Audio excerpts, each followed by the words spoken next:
Puss'n Boots. Puss'n Boots is a European literary fairy tale about a cat who uses trickery and deceit to gain power, wealth, and the hand of a princess in marriage for his penniless and love-born master. Once upon a time, there lived a miller who had 3 sons. When the man died, he left the mill to his oldest son. The middle son received his donkey, while the youngest son was given his only other possession, a cat. The young man felt sad. Seeing the young man sad, the cat went over and rubbed his head against the young man's leg and spoke. The young man was astonished. "Yes, I can talk," said the cat, "and if you will but buy me a handsome pair of boots and a large leather bag, I will make you a rich and happy man." Although the young man was poor, and the few coins he had in his pocket was all he possessed, he was so astonished that his cat could talk. He went out and bought the boots and bag. Dressed in his brand new boots, the cat put it in the bottom of his leather bag, threw it over his shoulder, and set out over the fields. Using his cunning, the cat caught a plump rabbit. Now, you would have thought the cat would have gone back to the young man and given him the rabbit to eat as he was hungry. But no, the cat had bigger plans. With the boldness of a lion, this clever cat took his plump rabbit straight to the king and presented it as a gift from his master, the Marquis de Carabas.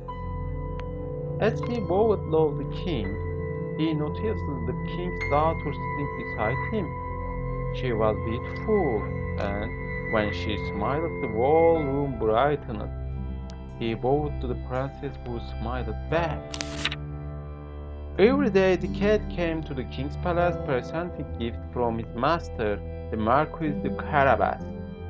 Every day he bowed and the princess smiled back. The cat soon became a favorite at the king's palace.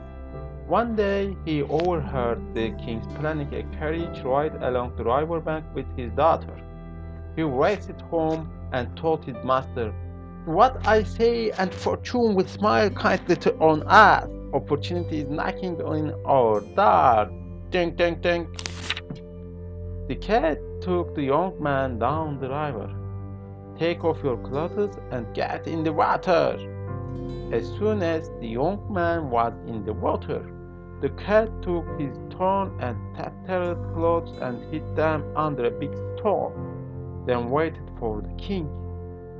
As the king's carriage approached, the cat raced out, waving his hands in the air and shouting to the coachman, "Help!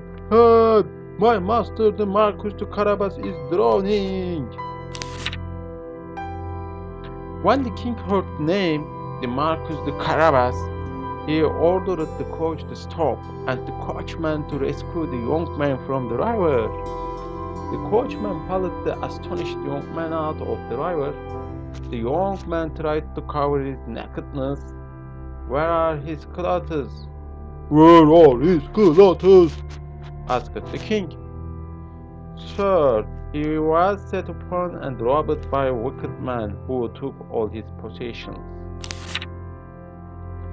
"Then we must fetch suitable replacements from the palace." Dressed in the finest of clothes tailored by the king's personal tailor, the young man was presented to the king and his daughter. He was taken by the daughter's beauty. She, noting his fine clothes and handsome looks, fell immediately in love with him. The young man was invited to join the king and his daughter in the royal carriage. As the carriage continued on its way, Puss'n Boots raced ahead. He came across some peasants working in a field. Drawing his sword, Puss'n Boots challenged them. When the king asked to whom those fields belong, declared, the Marquis de Carabas, or it will be the worse for you. The frightened workers agreed.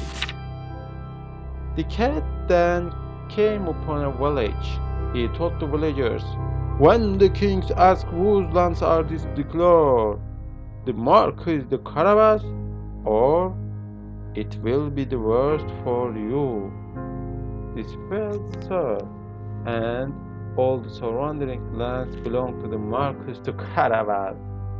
Okay. I am impressed by Lord, said the king. The king's daughter smiled and touched the young man's arm. The young man was even more astonished by the cleverness and audacity of his cat. Puss'n came at last to a castle and knocked boldly on the door. The enormous wooden door cracked open, and the large ogre presented himself. What do you want? The cat bowed low. I have heard you are fierce and cruel, and that people are afraid of you. What of it? Grunted the ogre. I have also heard you have powers to change yourself.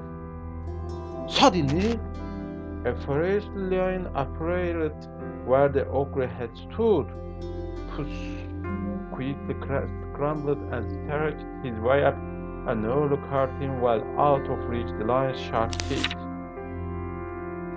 From his safe perch high upon the curtain, the cat's confidence returned. That's easy, he chided, to change yourself into something so big. But you couldn't change yourself into say, something as small as a mouse, could you?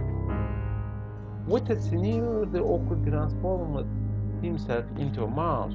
Before you could say, hey, diddle, diddle, the cat had pounced on the ogre. The ogre made for a very good stopper. Just then Puss heard the sound of the king's carriage pulling into the courtyard.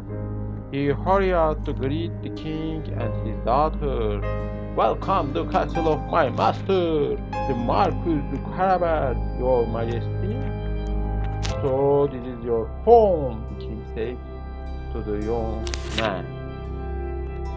The young man had stopped, being astonished by anything his clever cat got up to. His time was now occupied in the company of the beautiful française. The ogre's servants were pleased with their new master and prepared the most wonderful banquet. After the feast and engagement and marriage, all in the one afternoon. The young man, the Marquis de Carabas, his wife, the princess, and Puss'n all lived in the ogre's castle happily ever after. Puss'n is a European literary fairy tale about a cat who uses trickery and deceit to gain power, wealth, and the hand of a princess in marriage for his penniless and love-bound master. Published